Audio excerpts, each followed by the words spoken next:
Right, Arab labor. So if someone asks me to manage their stock portfolio, give them a due diligence assessment of their risk, their level of risk, or just take over as a coach on their kids' football team, I have to take all those things as is, meaning how they are today. So if you want to start a new system of labor in Israel and start from scratch, then yes, we could say Jewish-only labor or no PA labor because that area is a source of a security threat. And in theory, we may all agree. But we don't live in theory. We live in reality. And the reality is this. The United States has balked at the idea of Israel bringing in significant amounts of foreign labor that would replace PA labor. Now, they did it under the guise of potential worker exploitation, fine. But we know very well that the reason is that the United States will be against any measures that Israel will take to give the PA Arabs an incentive to leave.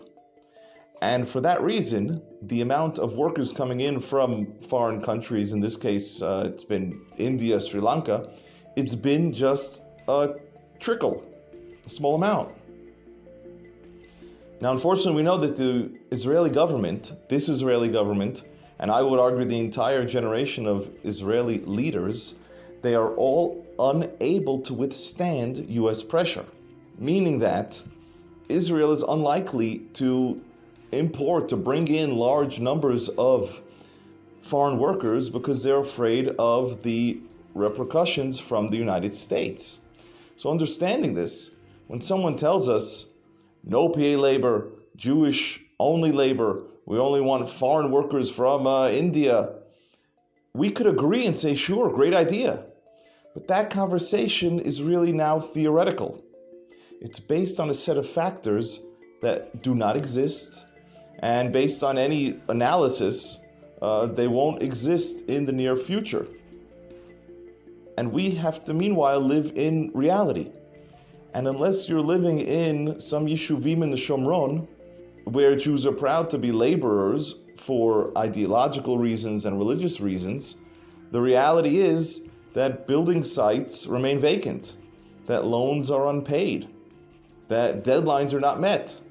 People lack homes and schools and facilities. So, is PA Arab labor a threat? Yes. Can it be mitigated? Can we diminish that threat with security checks, escorts, limited access? Obviously, there's greater awareness post October 7th. Yes. Can the threat be removed? No. No. We're at war. And we've been at war for decades.